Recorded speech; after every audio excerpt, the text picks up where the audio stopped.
സിന്ധു കൃഷ്ണയുടെ സഹോദരിയുടെ മകളും വ്ളോഗറുമായ തൻവി സുധീർ ഘോഷ് വീണ്ടും അമ്മയായിരിക്കുന്നു. തൻവി ഒരു പെൺകുഞ്ഞിന് ഇന്ന് പുലർച്ചെ ജന്മം നൽകി. കൃഷ്ണകുമാറിന്റെ കുടുംബത്തിലേക്കെത്തുന്ന 6ാമത്തെ പെൺകുഞ്ഞാണ് തൻവിയുടെ മകൾ. ആദ്യ പ്രസവത്തിൽ തൻവിക്ക് ലിയാൻ എന്നൊരു മകനുണ്ട്. 5 വയസ്സാണ് ലിയാന്റെ പ്രായം. ദിയയെപ്പോലെ ഗർഭകാലത്തെയും പ്രസവത്തിനു തൊട്ടു മുമ്പുള്ളതും കുഞ്ഞ് ജനിച്ച ശേഷമുള്ള എല്ലാ വിശേഷങ്ങളും റീലായും പോസ്റ്റായും തൻവി പ്രേക്ഷകരിലേക്കെത്തിക്കുന്നുണ്ട്.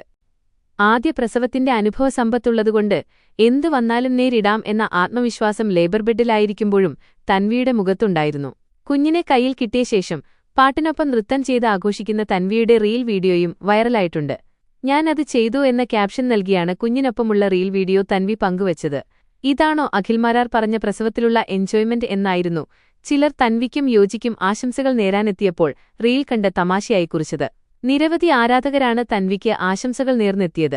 "നിങ്ങളെ എല്ലാവരെയും കാണാൻ ഞങ്ങളും ഓമിയും കാത്തിരിക്കുന്നുവെന്നാണ് ആശംസയറിയിച്ച് ദിയ കുറിച്ചത്. കൃഷ്ണകുമാർ കുടുംബത്തിലെ മറ്റ് അംഗങ്ങളായ ഇഷാനിയും സിന്ധുവുമെല്ലാം ആശംസകൾ നേർന്നെത്തിയിട്ടുണ്ട്. 2 മാസത്തിനു ശേഷം നാട്ടിലേക്ക് കുടുംബമായി തൻവി പോകും. ഗർഭിണിയായതിനാലും പ്രസവം അടുത്തിരുന്നതിനാലും സിന്ധുകൃഷ്ണയുടെ പിതാവും തൻവിയുടെ മുത്തച്ഛനുമായ രംഗനാഥൻ മരിച്ചപ്പോൾ എത്താൻ കഴിഞ്ഞില്ല. മകൾ പിറന്നശേഷം കുടുംബമായി തിരുവനന്തപുരത്ത് ചെന്ന് എല്ലാവരെയും കാണണമെന്നത് ഏറെ നാളുകളായി തൻവിയുടെ ആഗ്രഹം. ഇരട്ടി സന്തോഷം തൻവിക്ക് ഇത്തവണ നാട്ടിലേക്ക് പോകുമ്പോൾ ഉണ്ടാകും. കാരണം ഭർത്താവ് യോജിക്കൊപ്പം തൻവി ആദ്യമായാണ് തന്റെ വേണ്ടപ്പെട്ടവരുടെ അടുത്തേക്ക് പോകാനൊരുങ്ങുന്നത്. 20കളുടെ തുടക്കത്തിലായിരുന്നു തൻവിയുടെയും യോജിയുടെയും വിവാഹം. അതൊരു ഇന്റർകാസ്റ്റ് മാരേജായിരുന്നു. പ്രണയവിവാഹമായതുകൊണ്ട് തന്നെ ചടങ്ങുകൾ ലളിതമായിരുന്നു. മുത്തച്ഛനാണ് വിവാഹം നടത്തിത്തന്നതെന്ന് തൻവി തന്നെ വെളിപ്പെടുത്തിയിട്ടുണ്ട്. മാത്രമല്ല, വിവാഹ ഫോട്ടോകളിലൊന്നും കൃഷ്ണകുമാർ കുടുംബത്തിന്റെ സാന്നിധ്യവും ഉണ്ടായിരുന്നില്ല. വിവാഹശേഷം തൻവി കാനഡയിലേക്ക് പഠിക്കാൻ വരാൻ തയ്യാറെടുത്തു. അതിനിടയിൽ ഗർഭിണിയുമായി.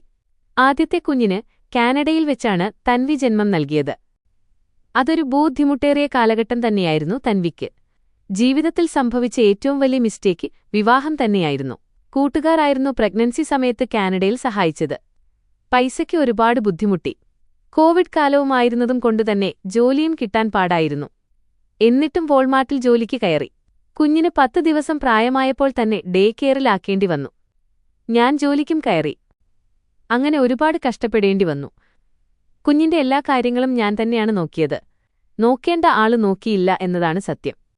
ആ സമയത്ത് ബ്ലാഡർ ഇൻഫെക്ഷനൊക്കെ ആയെങ്കിലും ഞാൻ ജോലിക്ക് പോയിരുന്നു എന്നാണ് ഭർത്താവിന്റെയോ കുടുംബത്തിന്റെയോ സഹായം ലഭിക്കാതെ ആദ്യത്തെ ഗർഭകാലവും പ്രസവവും താൻ എങ്ങനെയാണ് മറികടന്നതെന്ന് തൻവി മുമ്പ് വെളിപ്പെടുത്തി പറഞ്ഞത്. വിവാഹമോചനത്തിന്റെ വക്കിൽ വരെ എത്തിയ ഇടത്തുനിന്ന് ഇരുവരുമെല്ലാം പറഞ്ഞ് രമ്യതയിലെത്തി ഒന്നിക്കുകയായിരുന്നു.